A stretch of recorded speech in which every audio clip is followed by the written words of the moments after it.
Hey everyone.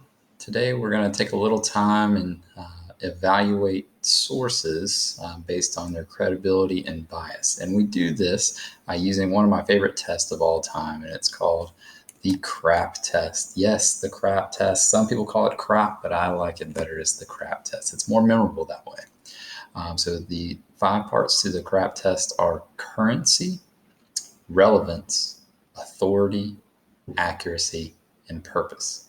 All right, so we're going to take just a minute and break that down here.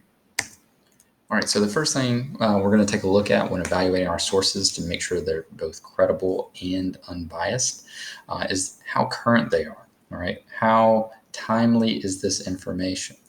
When you check the source, one of the first things you want to check is the date. All right, how far out of date is it? Is it in the past year or so? Is it 5 years old, 10 years old? Most of the time, once you start getting past, a few years old, there's been more relevant and useful, more timely information posted on the subject. Now, one of the few exceptions to that would be if you're studying something historical in nature. Whether it be a primary source that you're using or something that hasn't changed in terms of evolutionary during that time.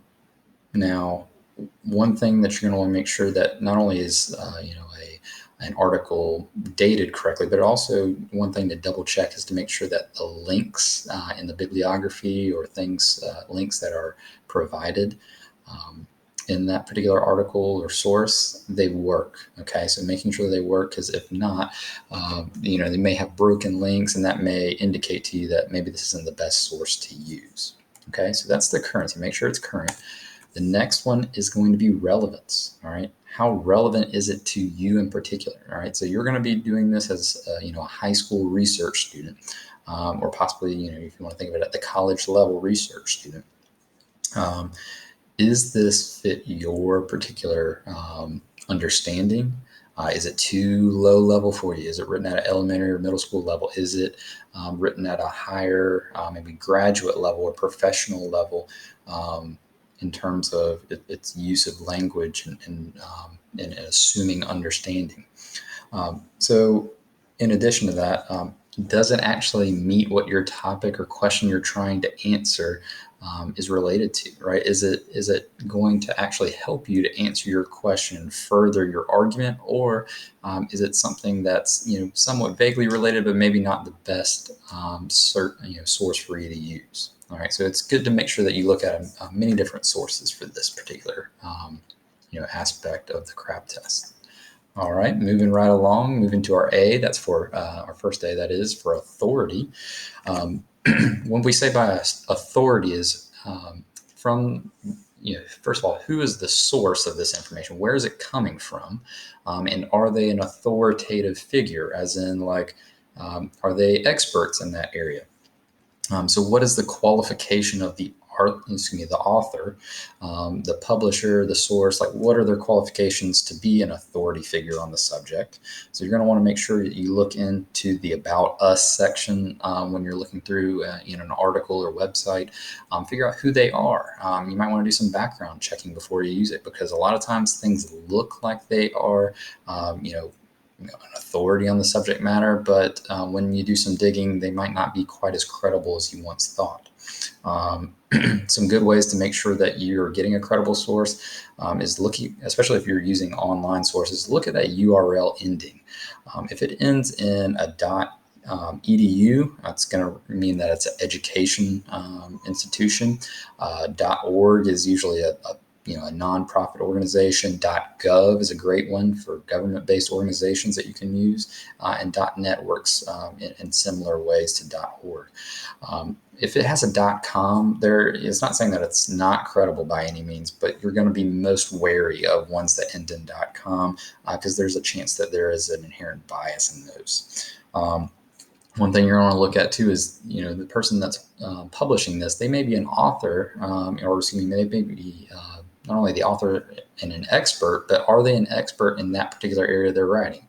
Right? Are they, a rocket scientist writing about, their thoughts on the new methods of open heart surgery, while they're, obviously, very smart person, expert in their area, that's not that particular person's area of expertise. So pay attention to those types of things. Are they an expert in their area? And usually if the information that you're finding is accurate, right, which is going to lead us into our next A, it's going to also be authoritative. All right. So those usually go hand in hand with one another. And that leads us into our next A, which is accuracy. How reliable is this information that you're getting? Is it truthful? Is it correct? This is where you go into the fact checking. You're going to want to maybe make sure that you double check and fact check, your sources, because believe it or not, there are sources out there that hide the truth or have some inaccurate information out there. So you're going to want to make sure that you test the accuracy, and that will give you an indication of how reliable it is. Also, if you're getting a good solid authority on a subject matter, if it's like a reputable government website like the CDC, if it's someone like say the IRS as it relates to tax codes, right, you're going to have a pretty good idea that it's going to be pretty accurate. But once you start getting into more popular information, ones that are based on more based on interest rather than governmental or public service in nature, you may get into less accurate and more biased information. So tend to steer towards academic areas and journals, government organizations versus businesses, and things like that to really assess truthfulness.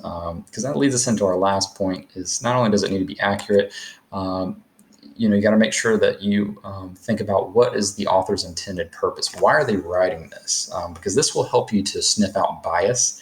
And some things that you're going to look for is it trying to sell you something, right? Is it trying to inform you like an encyclopedia article would, or is it trying to sell you something?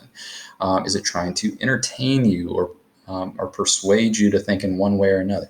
The more opinionated that you get, it's not necessarily bad to be opinionated, but once you get too far away from just reporting facts and informing you, and start trying to get more opinionated or trying to sell you something, it loses that ability to be unbiased. Okay, so that's where bias really creeps in, is in that purpose. So just kind of ask yourself these types of questions and really question the source before you decide to use it in your particular research, and that'll help you in a long way.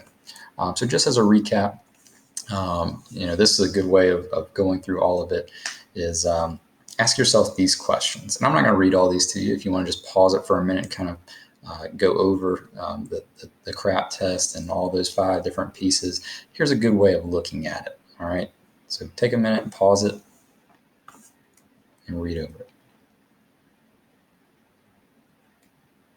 All right. So finally, wrapping up, guys, remember here are the 5 parts of the CRAAP test to make sure that it's both reliable and relatively unbiased. You're going to want to make sure you attend to the currency of the source, its relevance, or how relevant and important it is for your information. Are they an authority on the matter that you're studying? How accurate or reliable is this source? And what's their intended purpose? All right. Why are they telling you this? Is it for informational purposes, or is there some other underlying reason?